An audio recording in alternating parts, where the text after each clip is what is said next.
Hello，大家好，我係李廣嘅醫師查醫。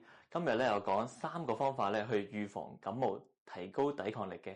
第一個方法咧就係飲鹽水啦。我哋用1茶匙嘅鹽同埋1公升嘅水咧，可以溝成呢個生理鹽水啦，咁就可以用嚟啷口嘅，咁就預防呢啲病毒咧、細菌咧喺口同埋鼻嗰度衝入去啦，去降低嗰個感冒嘅機會。第二個咧就係春天嘅時候咧，我哋好容易覺得疲倦，就係濕困嘅情況啦。咁我哋可以用五子毛桃咧煲排骨湯，再加入一啲黨參咧，去提升個正氣嘅。如果血液循環越好咧，就越唔容易感冒啦。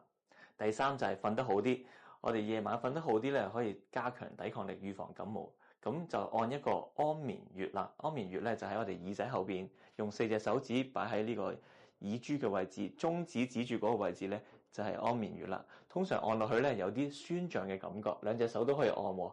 咁就兜圈按3分鐘，咁就可以幫助睡眠入睡好啲噶啦。